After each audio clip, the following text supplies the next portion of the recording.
people train their whole lives to go to the Olympics. They do 8 years, 10 years, 12 years, you know, just for that one shot to make an Olympic team. So I feel very blessed and fortunate to be able to make 2 Olympic teams and also win a medal. So sometimes it's really hard for me to take in because it did happen so quickly.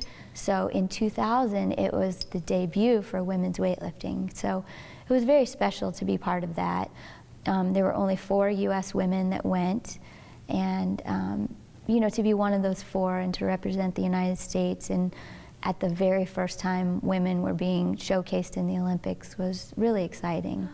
Weightlifting's not a very glamorous sport, and if you watch it, you'll see veins popping out and like your eyeballs about to, I mean, because I weighed 105 pounds and I clean and jerk 225. I think the great thing and the neat thing that I see is that God chose athletics, something that really was a huge part of my life, you know, growing up from being a gymnast to playing in high school different sports, and then soccer in college, and then a career in weightlifting after that. He chose that area to pursue me in. So I think that's really neat because, you know, I think it was an area where he knew I would probably listen and that he could get my attention. Well, I always thought, you know, like, well, I'm a good person. I'm kind to people. I am not doing bad things. You know, I believe in God. So I always just thought, well, yeah, you know, that's what it is.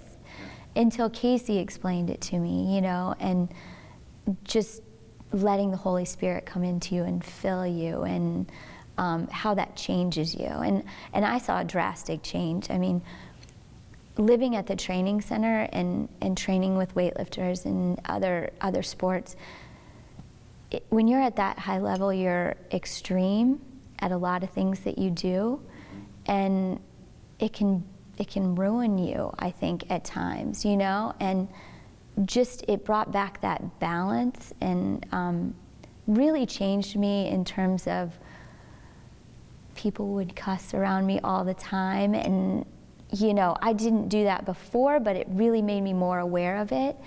Once I became saved, it was like a shift in me too, and knowing what was important, and just seeing the Holy Spirit work through me and change my outlook on a lot of things. Yeah.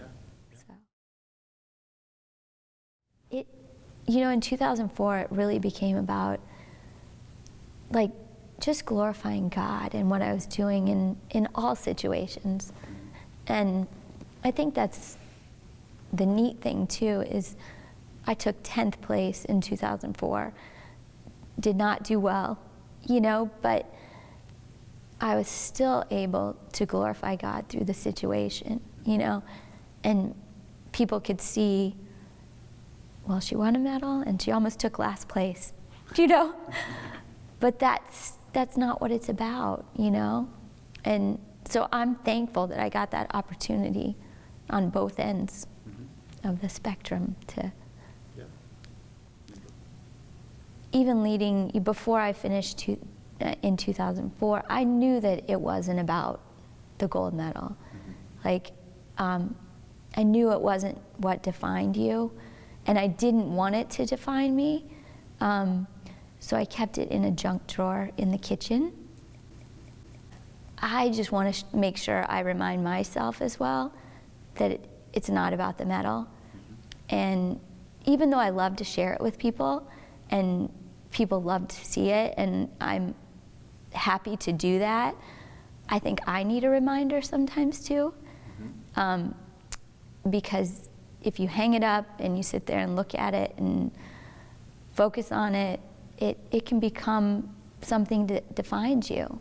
And I just didn't want it to define me, so I chose to put it in with the batteries and all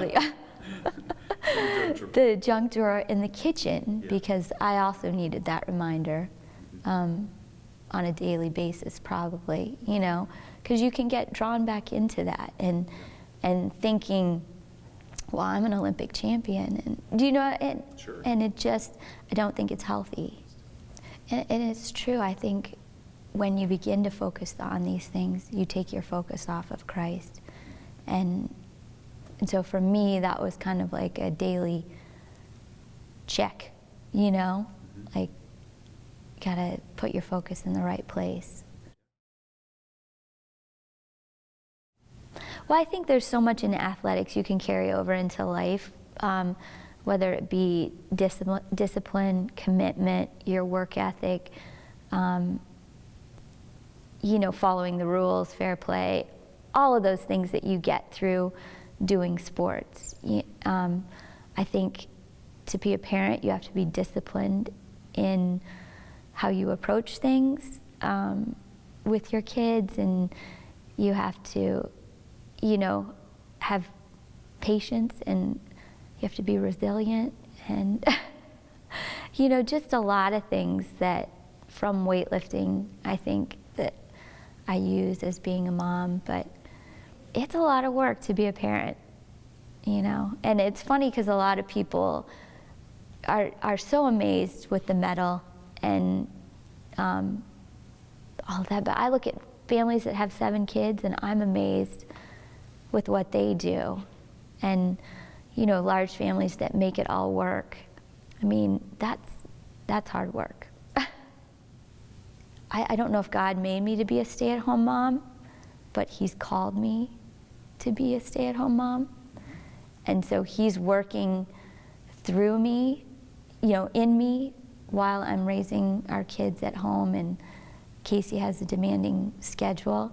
I can just see how He's working on me and changing me, and but I don't know if I was equipped at the beginning to do that, and He's still, you know, equipping me. For me, I think God gave me these talents, and I was supposed to use them, but He also reminded me that that wasn't the only thing. So I think it's okay to strive for those things and work hard, but you also have to keep that balance of knowing who it's for, you know, and it's not for your glory, it's for His glory. And if me winning a medal can lead someone to Christ, that's what's important, you know. And so if someone's striving to achieve just for themselves, then it's going to be really sad once they get there, you know, because they're going to realize, oh, this is what it's about. I mean, I'm always one that you work hard, but you work hard for the right reasons. That fame's going to fade quickly, and the next person's going to come up after you and win a medal, and someone else is going to make more money, and someone else is going to be the it person. And so you have to have something beyond that, or your happiness is going to fade quickly.